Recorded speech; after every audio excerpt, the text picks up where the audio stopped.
Welcome, everybody. It is I, your host, Captain Boring. This is your 10-minute sports report. Thank you, everyone, so much for being here. Don't forget to follow us on Instagram at 4th and 1 podcast.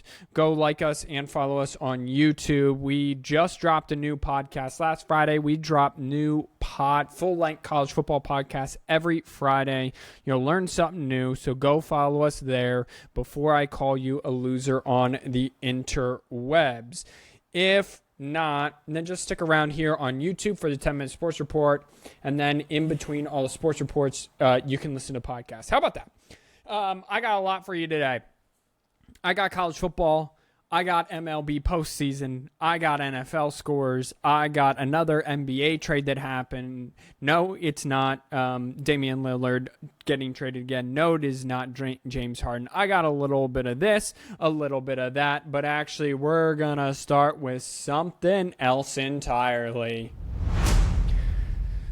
Well, it was a foggy morning. 7,000 friends in the Akron Marathon era began their morning, and the fighting Kevin Kern, the fighting Dr. Kevin Kern, beat his goal time. But not only that, he ran a personal best in a 5K. He ran a leg of the Akron Marathon relay. He ran 3.1 miles of it, and he set a new PR. So everyone, put your hands together for Dr. Kevin Kern.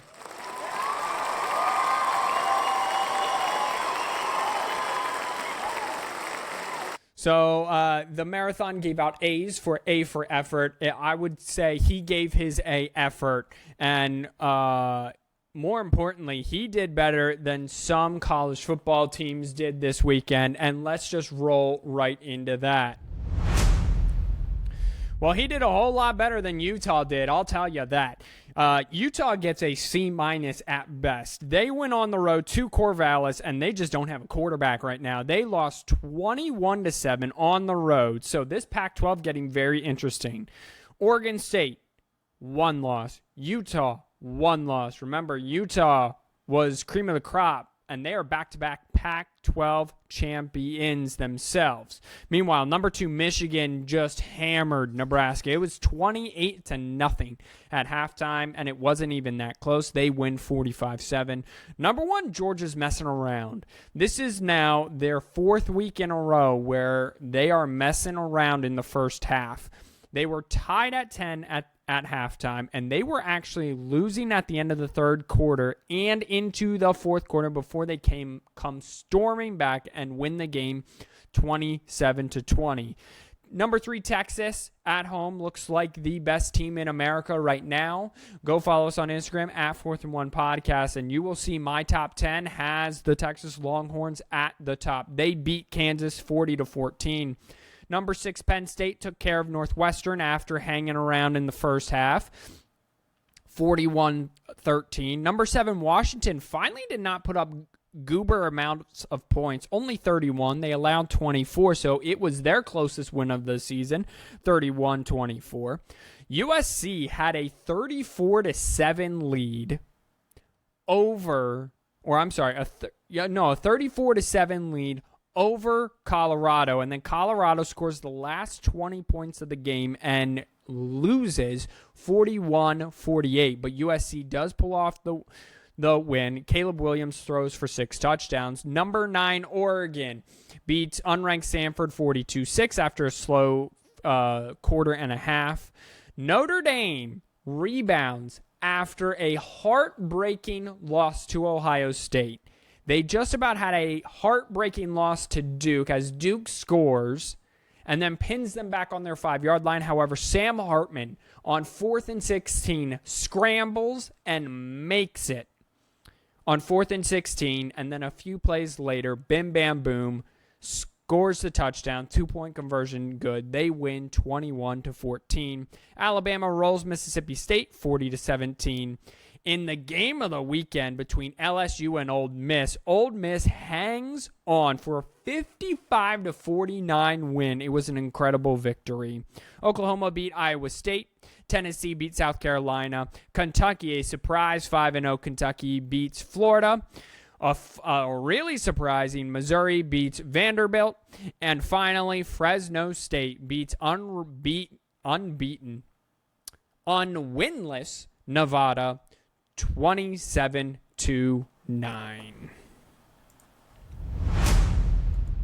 To take you around some NFL scores from week 3. Week 4. It is week 4, not week 3. Week 4, however, is not quite over yet. There's still the Monday night game between the Seahawks and the Giants. I need Geno Smith to put up less than 40 points for me to win my fantasy game. And it's going to be so close, ladies and gentlemen. I'm nervous. All right, I told you about the lines already. Eagles hang on to beat the Commanders in overtime. Chiefs, behind Swifty power, hang on to beat the Jets last night. Jags playing in London and in Andy's room in the Toy Story world, which was not good, ladies and gentlemen. But I guess it has some people hooked in. Bills beat the Dolphins. Dolphins only scored 20 points, and they allowed 48. That's a big difference from the 70 they allowed. The Broncos bounced back from allowing 70 points and scored 31 to beat the Bears. Ravens beat the Browns.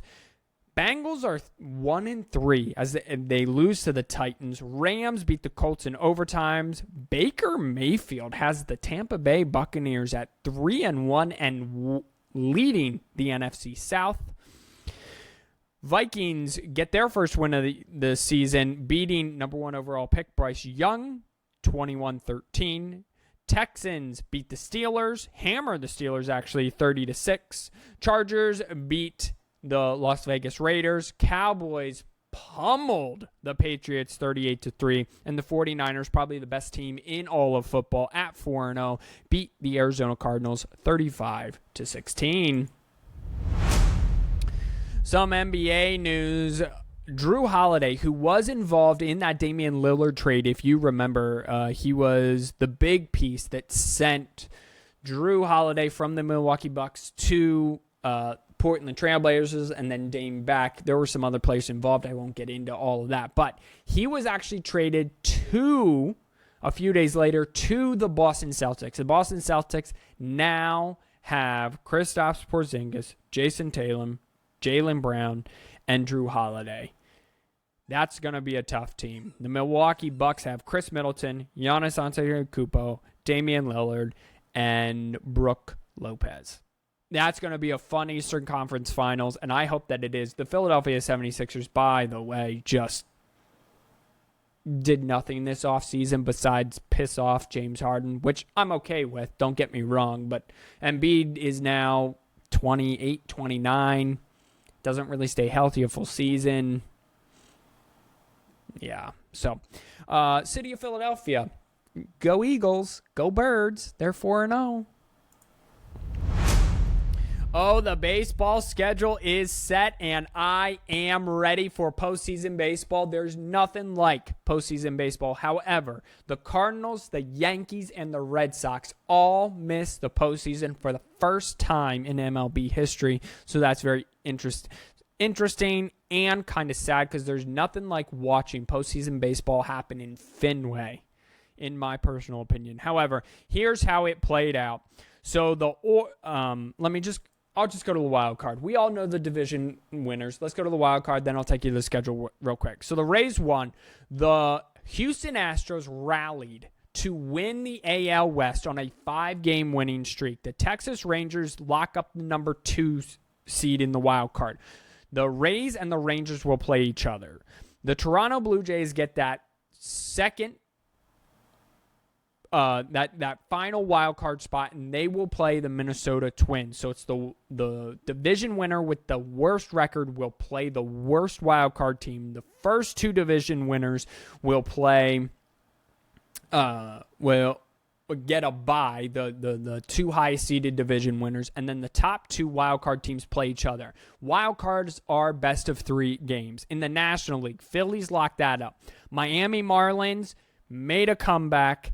And thanks to a 4-6 finish from the Chicago Cubs and a 3-7 finish from the Cincinnati Reds, they are able to squeak in and get that number 2 seed in the wild card. And then the Arizona Diamondbacks, who also finished 4-6 on a 4-game losing streak, back their way into the 3rd spot wild card. By the way, the San Diego Padres finish 8-2 in their last 10 and on a 5-game winning streak and miss out by 2 games in general. So one of the highest salary teams in baseball misses out. Let's get to this schedule now.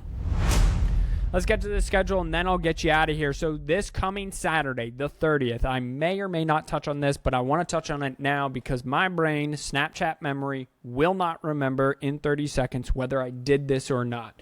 Some people call that Alzheimer's. The Texas Rangers will be at the Tampa Bay Rays for Game 1. Again, Game 1 of 3. All wild card series are 3 games.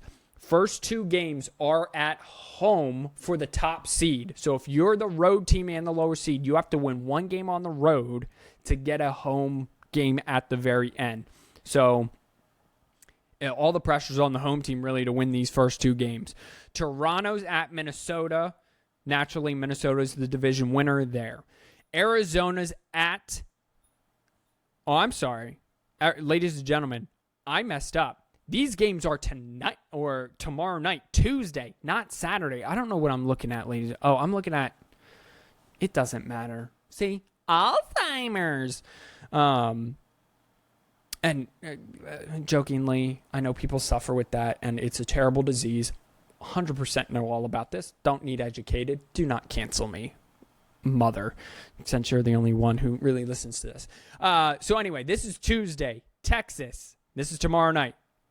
Rangers at Tampa, Toronto at Minnesota, Diamondbacks at Milwaukee, and the Marlins at Philadelphia, Philly. So we'll see how everything gets started. I will be back Wednesday, and on Wednesday, probably by the time I do a 10-minute sports report, I will have a completed of Game 2 of Texas and Tampa, in the process of Toronto and Minnesota, and then Arizona, Milwaukee, and Miami, and Philadelphia are later that night. So thank you, everyone. Oh, wait, let me do one more soundbite.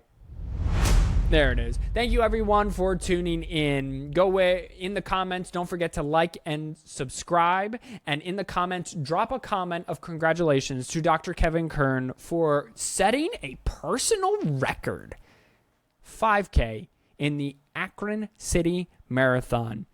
Don't forget to wash your hands, you filthy animals. Don't forget to follow us on Instagram. Just also don't...